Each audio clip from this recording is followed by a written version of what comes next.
Sound design could make or seriously break your video. I'm going to show you guys my years of experience by editing a full short form video with you guys so you can completely understand the whole concept. But first, let me show you what my boy Manny, a successful Instagram music editor and YouTube editor, uses some of my sound effects to seriously blow up on Instagram and pull in just a ridiculous amount of views. I just want to first say that Manny does this all by himself. I'm not taking any of his views or anything away from him. He only uses some of my sound effects because he bought my sound effect pack and he has his own sound effects. But I just want to show you how important sound design is, and it can seriously make or break your video. He's pulling in 10, 17, 18, 24. Here's the video right over here that he uses my riser and whoosh. Here's how you can add these fire Polaroid effects to your video. First, we'll start out by heading to our... Like that, if he didn't have that sound design, it would seriously blow up in his face and that video would not be as completely good as it is. Like you can see, it blew up to 24K views, which is extremely good for Instagram. So now you guys can kind of see why it's so important and what kind of potential you could do with it. Now, let's go into Premiere Pro and I'm gonna show you how we edit this video right here. So for every movement that you can see, so there's a zoom, there's kind of a flicker, there's a fade out. You wanna use right there where it says way easier. Also, you wanna use a riser effect that he uses in his video that we are going to use the exact same one. Same with the whooshes that he uses in his video. Then you want to shutter another whoosh that has that microphone come up. Same with that sound. You want a flicker effect. So it could be a shutter, a tap on your keyboard that just like repeats constantly. Then next you want another shutter effect. You could also use another shutter effect then with one zoom. And then at the end you could also use some kind of drop effect. What I did is I first added a whoosh because you can see right here, here's a whoosh.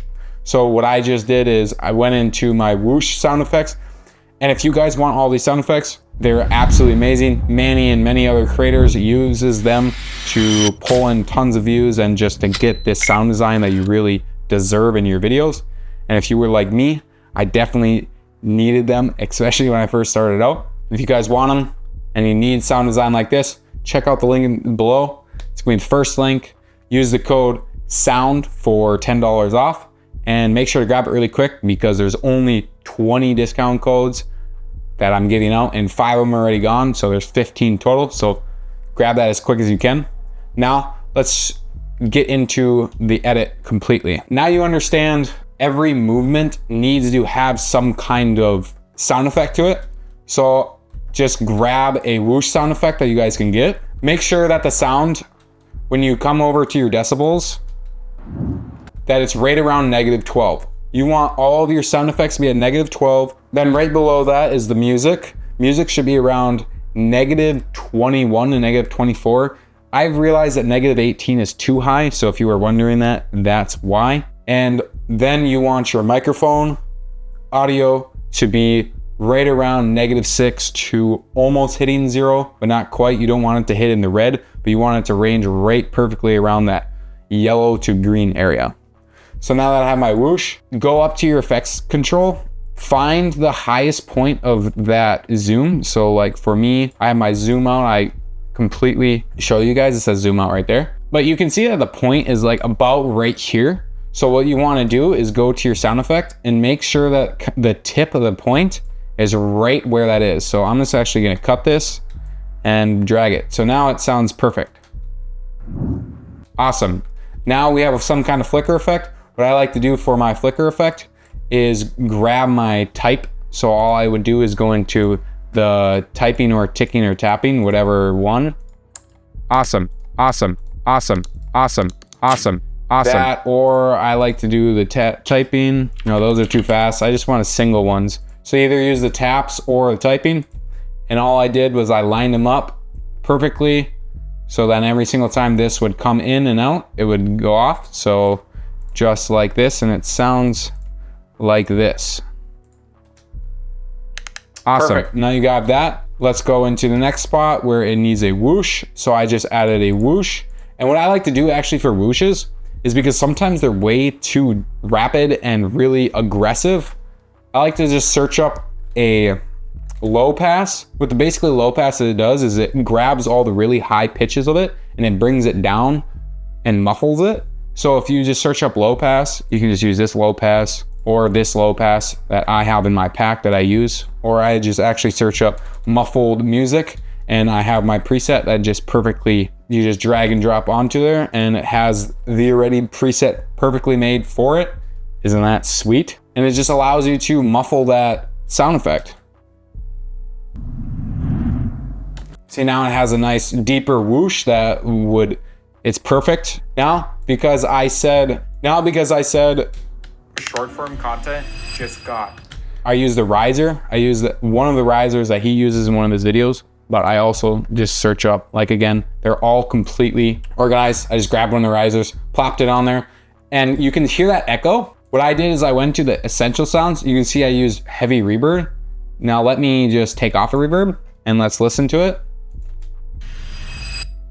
See, it stops, and then when you turn on the reverb, it sounds like this. See how much echo that it gives you? It gives a more like curiosity feeling, and it kind of just hits a little deeper, and that's what you want when you're doing editing. So now let's go on to the next part. When you use risers, you always want to have some kind of deep kind of smash hit. So what I did was I used this deep hit, and it sounds like this. That's perfect. Now there's just another zoom. So I added another zoom. Perfect. And now I used my one riser that he uses in there. It's kind of like a riser plus hit. It's perfect for shutters, and if you guys use a lot of light leaks and stuff like that, it looks perfect. Now let's listen to it. And I also use the heavy reverb on that just to give it a little more echo and it to really resonate with the audience. Now let's go into the final parts where I just simply use the shutter effect, like you guys can just grab. And I used at the end a shutter and whoosh. Perfect, and that's exactly what you get. Sound design doesn't have to be difficult. It just needs to make sense, and that's what your goal for the entire video is just to make sense. These videos will do way better if you make the audio make sense and really bring it to life to spark that emotion that's really in your video. Now, if you guys want to learn more about video editing, go check this video right over here. You're going to learn all the secrets and techniques Tom Noss uses to generate hundreds of thousands of views every single video.